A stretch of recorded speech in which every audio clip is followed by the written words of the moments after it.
राजपुर चलिए सीता आदि शक्ति जब चलिए राजा जनक राजपुर चलिए धनुहा तोड़ नहीं दरबार से राजा जनक दरबार से तुमको पानी लेके आरत वाली पार से राजा जनक दरबार से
कथा है।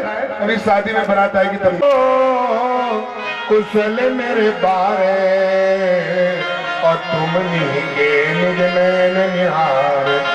एक राजा दूध से बात कर रहा है, भैया ओरे है लक्ष्मण ओरे सब भाई, ओरे है लक्ष्मण और ओरे सब भाई, सावरो अयोध्या में और नहीं, सावरो अयोध्या में और नहीं, ओरे काहे काहे भैया बताओ भला कौन थे, एक सखी राम जी से बोले मुस्कुराते तुम काहे काहे भैया बताओ भला कौन थे, बताओ भला कौन थे।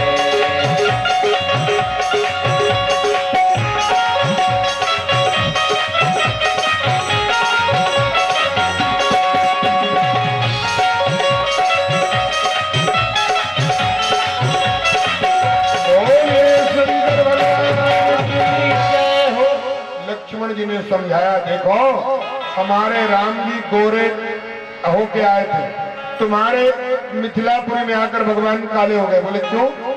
बोले जब से हमारे राम जी मिथिलापुरी में पधारे, जो आते हैं भगवान का दर्शन करते हैं और काला ठिठौना लगा देते हैं। और राम जी की सुंदरता ये है, जो आनंद सिंधु सुखरासी और स्वीकर देते लोग सुबासी। गहरा जो पानी होता है वो थोड़ा सांवला दिखता है, हमारे राम जी आनंद के सिंधु है। इसलिए भैया लखन जी ने सखियन समझाई और लगा लगा काजल सब देखती लुगाई, सबने काजल बिठौने लगा लगा के देखे, इसलिए राम जी काले हो। यहाँ इधर हास प्रयास चल रहा, उधर महाराज दशरथ जी बारात लेकर के प्रस्थान कर रहे, वहां देवता लोग आने की तैयारी कर रहे हैं। भगवान शंकर ने कहा पार्वती राम विवाह देखने जा रहे हैं। ब्रह्मा की ब्रह्माणी बोली हम भी चलेंगे, शारदा मैया बोली हम भी चलेंगे। तो शंकर जी जब विवाह देखने जाने लगे, पार्वती ने कहा शंकर जी सबको ही जाए, शादी में राम जी के आप मत जाओ। बोले क्यों, हमने कौन सी गलती करी है कि न जाए? बोले सुनो, राम दूल्हा बन के प्रभु पधारेंगे, अगर मान लो दर्शन की लालच में तीसरा नेत्र खुल गया तो काम तमाम हो जाएगा, इसलिए आप मत जाओ।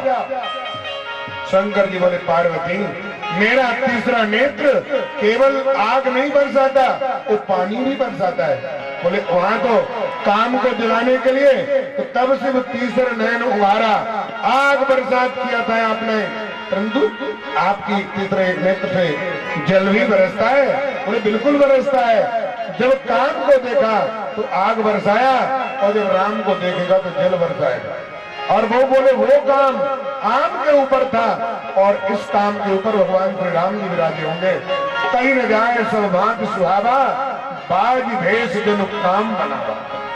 ध्यान भगवान आप एक बात मेरी ध्यान दे लेना, कोई जाइएगा नहीं, अधूरी शादी जो छोड़ता है उसका शादी का जीवन भी अधूरा हो जाता है। बीज जैसा बोगे पेड़ वैसे तैयार होगा। एक बीज यहाँ बो दो, दूसरा गेहूं वहां, तीसरा वहां, उतनी दूर दूर में गेहूं जमा।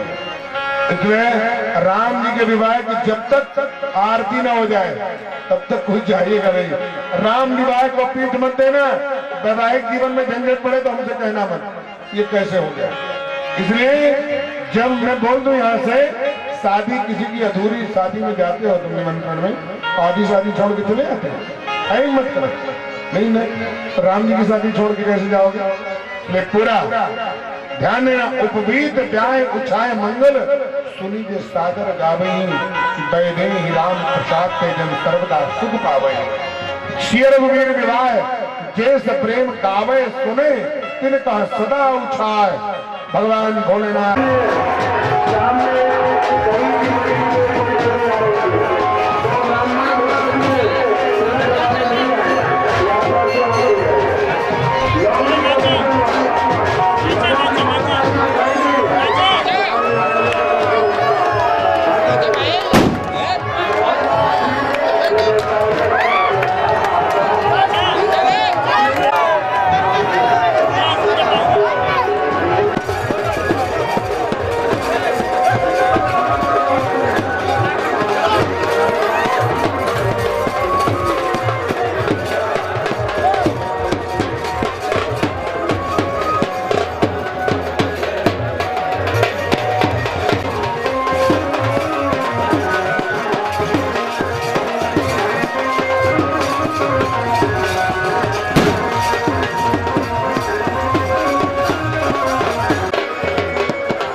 के साथ में पधारे हुए बरातियों का बहुत बहुत स्वागत है। ऐसा लगता है सारे संसार की शादी है, आज मेरे राम की शादी है, आज मेरे राम की शादी है। होगी नहीं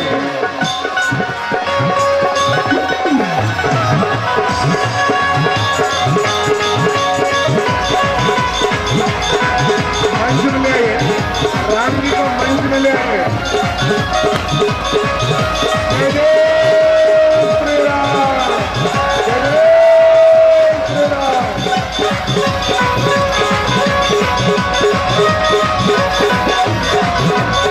ऐसा लगता है सारे संसार की शादी है। हिंदू की आवाज आ रही है।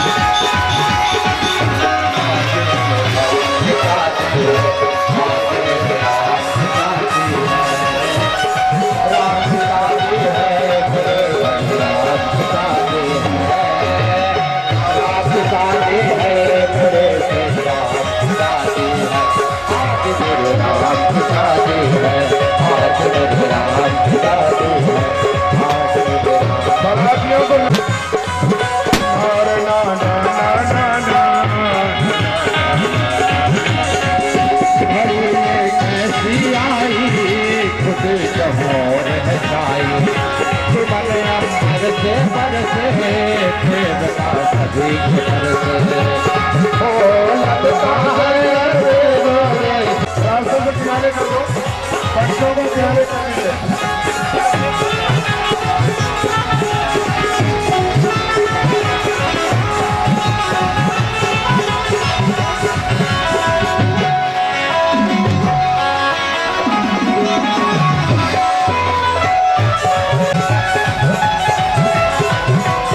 एक दो बच्चे हैं या मंच में, एक दो बच्चे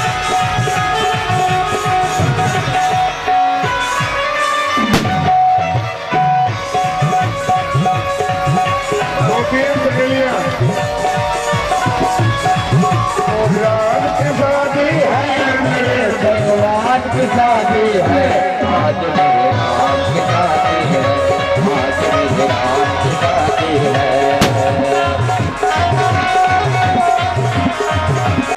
किनारे हो जाइए, किनारे हो जाइए। खूबसूरत बड़ा सुखद सामने खूबसूरत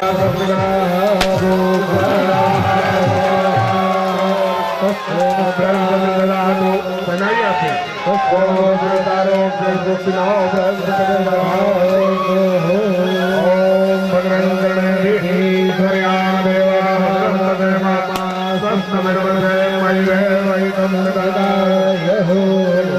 राम जी जानकी जी मेरे बगल में आ जाए घर।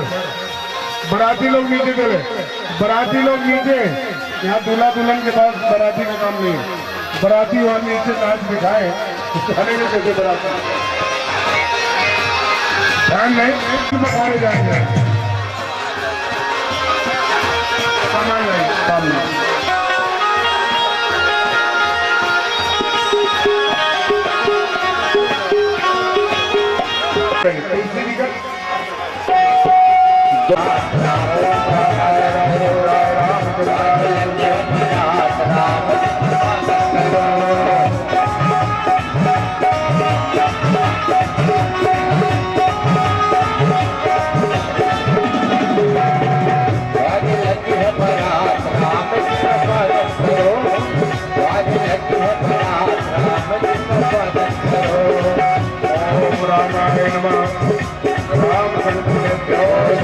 राम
राम जी का स्वागत करो, आज लगे है बारात, राम जी का स्वागत करो, दूल्हा बने राम जी का स्वागत करो।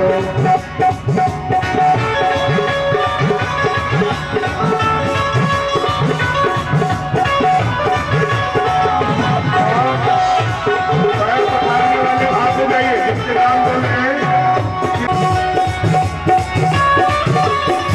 भैया वीरेंद्र जी। ओम रामाय रामभद्राय रामचंद्राय वेदसे रघुनाथाय नाथाय सीताय नाथते नमः। रामचंद्रो वृंदासरामि रामचंद्रो शरणं प्रपद्ये।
जुगल रूपी धरी धरी के लगी है बारात, राम जी का स्वागत करो।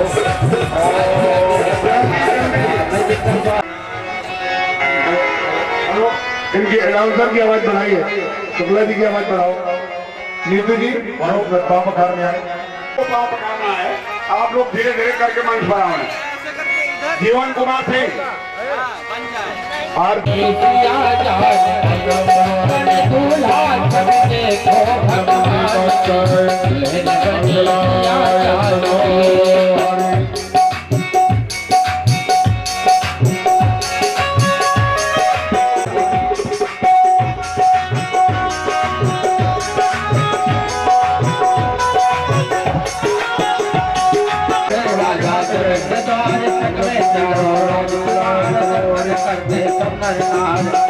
धूम छाई है धूम छाई है संसार निशान की, लहरे बड़े मात जाती बन दूल्हा छुटे को भगवान की, लहरे बड़ी मात जाती बन दूल्हा छुटे को भगवान की, लहरे बड़ी मात जाती।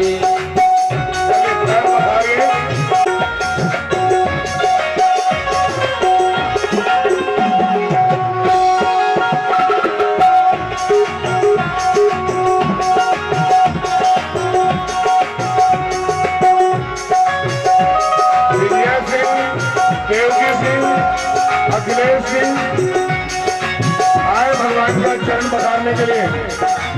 हेलो हेलो नहीं खड़े खड़े शुक्ला जी बोल रहे, शुक्ला जी को बोलने दें। जयंत सिंह प्रिंसिपल साहब, जयंत सिंह प्रिंसिपल साहब चलिए अब भजन होगा। जिनके नाम घोषित किए गए वो भी आए और जिनके नाम की घोषणा नहीं हुई वो और बताइए पूजा करने के लिए बताइए।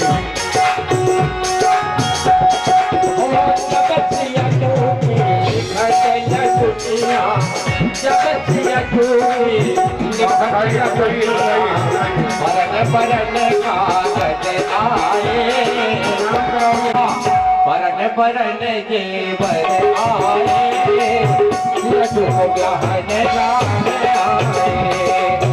गहन राम हरे पास मंडप छाए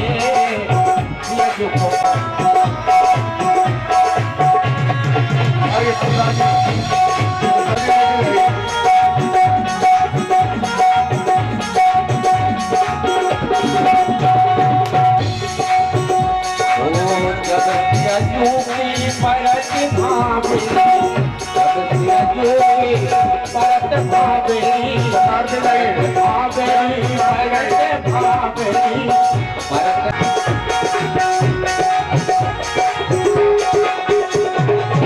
प्रेम नारायण मिश्रा जी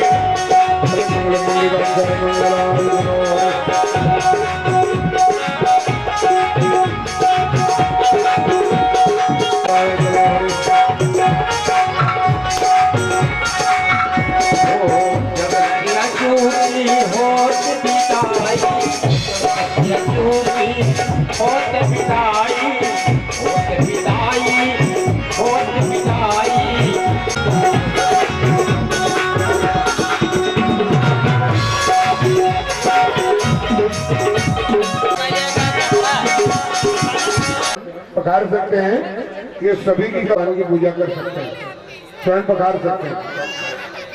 एक आवश्यक सूचना है कि श्री रमेश बहादुर जी के सुपुत्र हैं, तिलमिला निवासी हैं।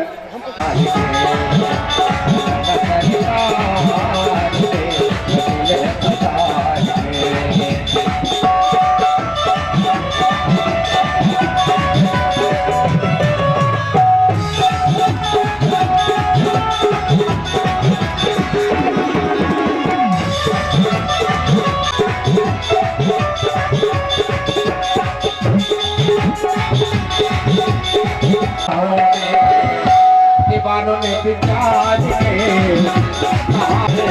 दीवानों में पिटाज के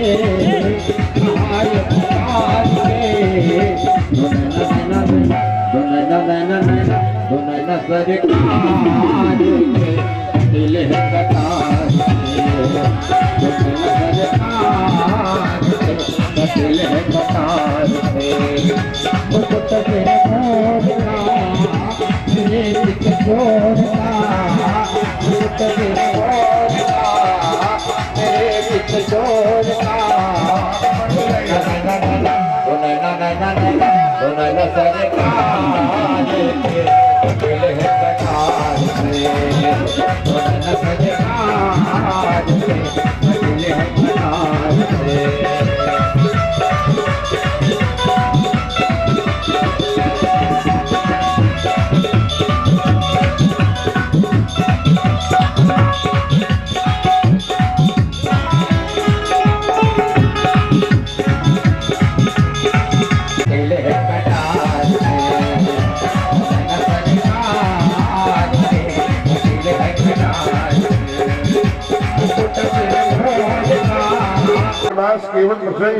केवल प्रसंग की बड़ी सुंदर व्याख्या सुनकर आपका हृदय मन में आनंदित हो जाएगा, आप प्रसन्न होंगे।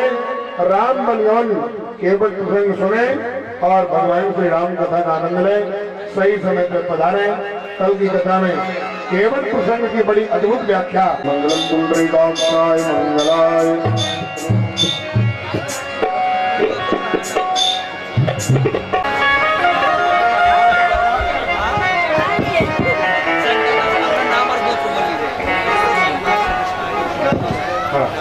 बोले बोले राम जी बोले।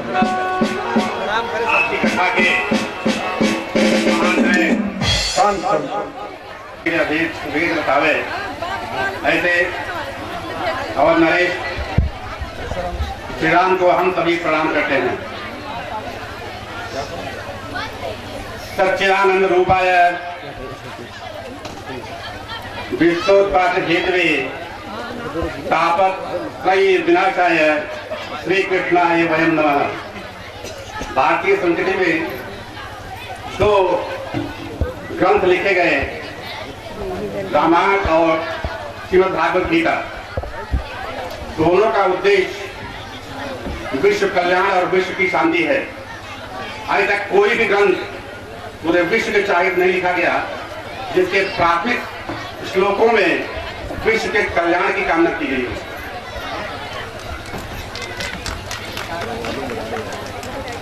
व्यासपीठ पर विराजमान महाराज जी पूर्ण भाषा से आप सभी लोग राम के कथा का श्रवण कर रहे हैं, उन सभी उनको हम सभी लोग प्रणाम करते हैं।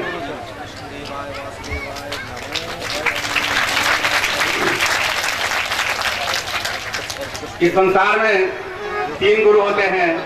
एक वासुदेव सुतम देवम कंस चार्य वरिमर्दनम देवकी परमानंदम, जगत गुरु कृष्ण, उनको प्रणाम किया हम लोगों ने। धर्म गुरु व्यासपीठ पर विराजमान स्वामी जी प्रणाम किया। एक कर्म गुरु होते हैं और मेरे कर्म गुरु इस सभागार में उपस्थित हैं श्री जयंत सिंह महताब, जिन्होंने हमें शिक्षा दीक्षा दी है और मैं जो कुछ भी हूँ उसमें उनका बहुत बड़ा योगदान है। मैं उन अपने गुरु को, कर्म गुरु को प्रणाम करता हूँ।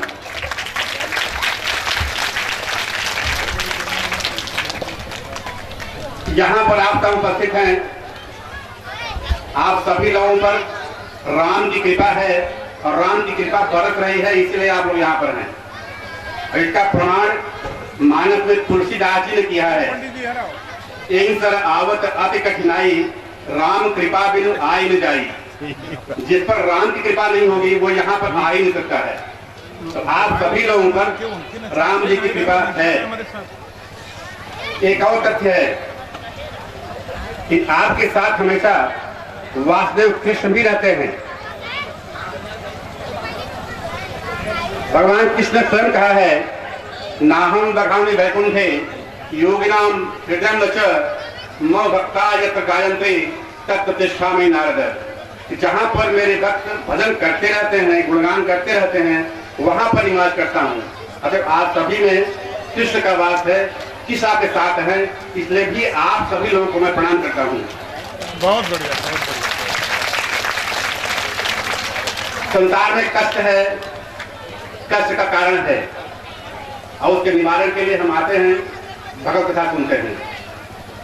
कष्ट का कारण अप्राप्त को प्राप्त करने की इच्छा पहला कारण है। प्राप्त को अनंत काल तक उपभोग करने की इच्छा ये दूसरा कारण है। सुख और दुख की अगर विभाजक रेखा खींची जाए तो उसमें कोई अंतर नहीं होता है। एक व्यक्ति जा रहा है, उसके जेब में पैसा है, दूसरा व्यक्ति उसका जेब काट लेता है। तो जो जेब काटता है उसको सुख प्राप्त होता है और जिसकी जेब कटती है उसको दुख प्राप्त होता है।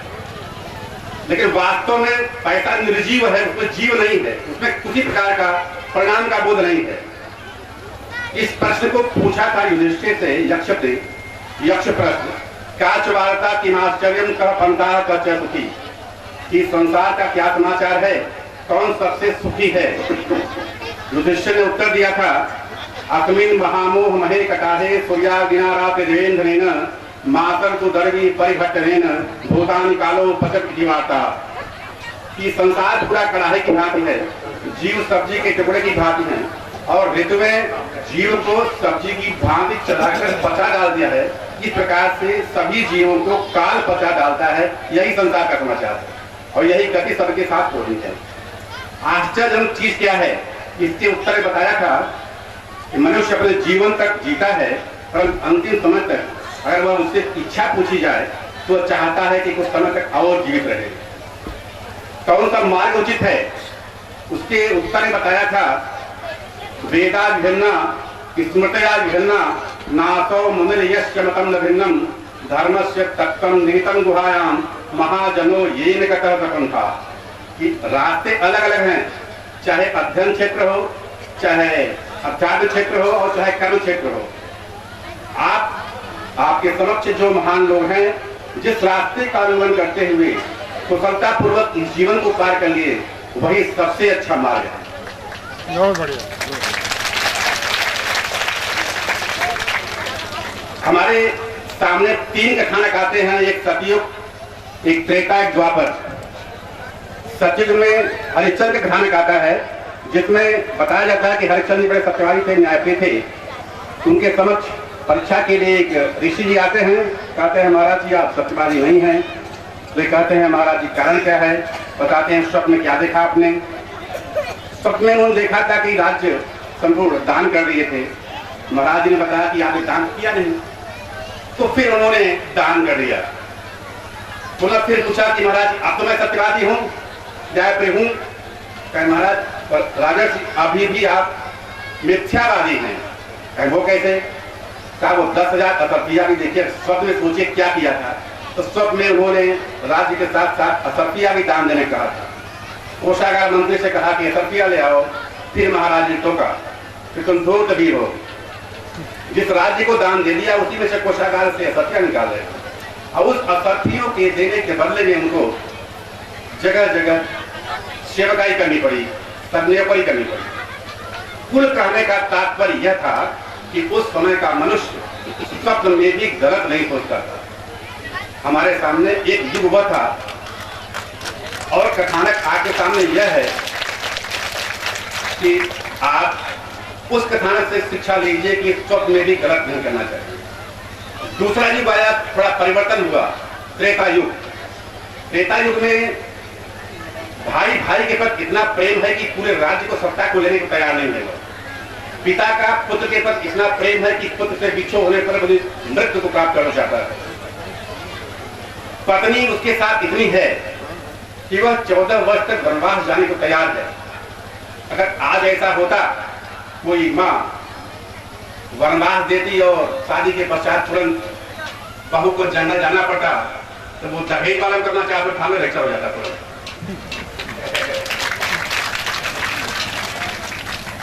आप देखेंगे केवल एक अपराध हुआ है पूरे रामायणकालीन सभ्यता में। रावण ने सीता का अपहरण किया और सम्मान पूर्वक लंका में अशोकवाटिका में रखा था। उसके पश्चात कोई ऐसा कथानक नहीं मिलता जिससे सीता के साथ किसी प्रकार का दुर्व्यवहार किया गया हो। थोड़ा परिवर्तन होता है, द्वापर आता है। द्वापर में भाई भाई संपत्ति के लिए लड़ जाता है, महाभारत हो जाता है, द्रौपदी के चीरहरण होता है। लेकिन हम आज रावण को सत्य दोषी मानते हैं, दुर्योधन को सत्य दोषी मानते हैं। कथानक यह है कि केवल अपहरण हुआ है, अपमान नहीं हुआ है। दूसरा, द्वापर में चीरहरण हुआ है, उसके बाद समय बचा हुआ है। आज सर्वस्व और सर्वत्र अपहरण हो रहा है। अपराध की सीमा इस सीमा तक पहुंच गई है।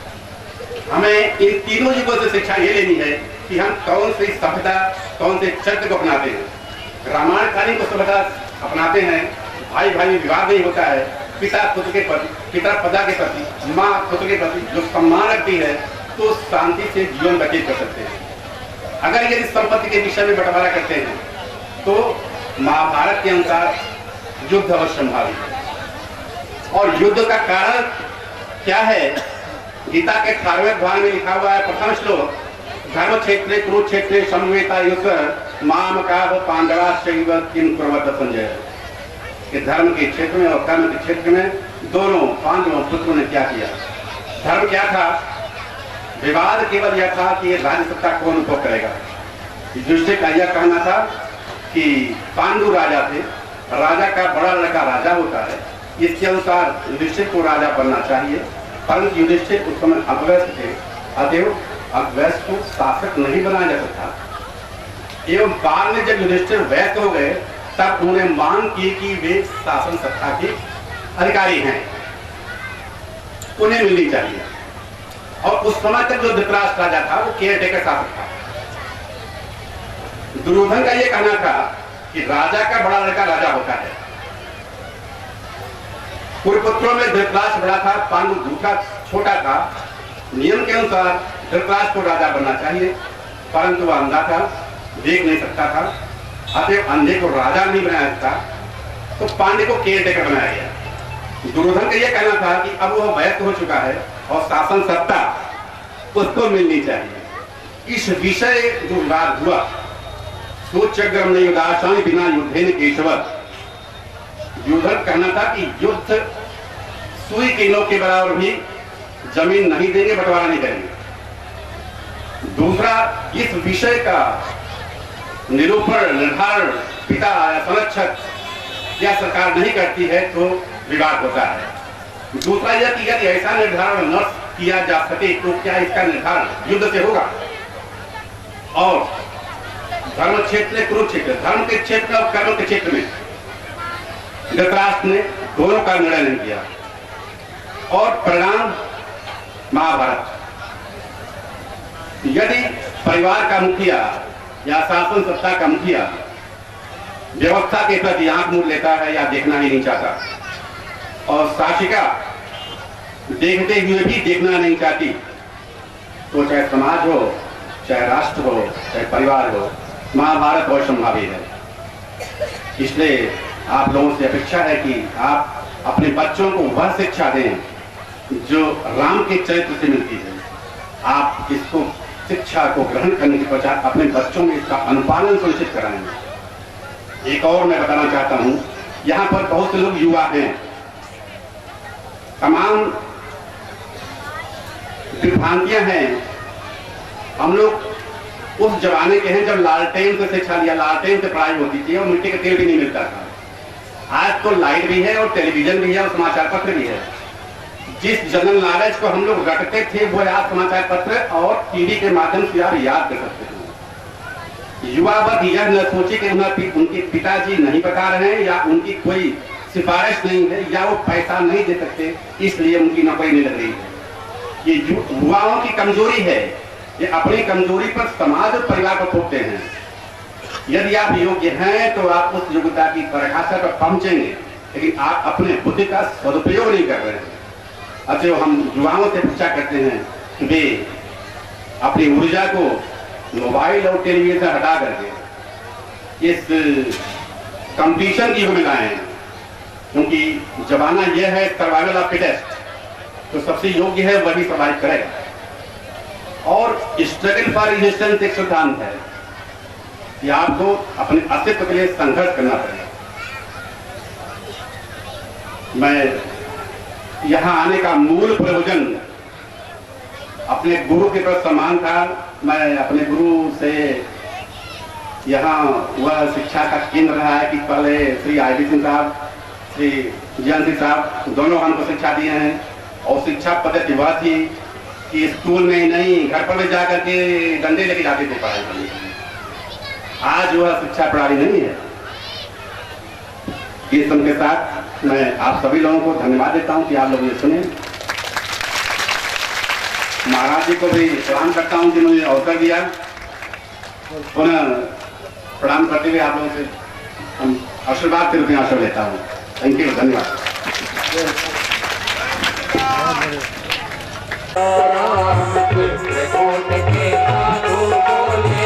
राजा राम राजा राम तुलसी का रामायण बोले मधुर मधुर नाम सीता राम सीता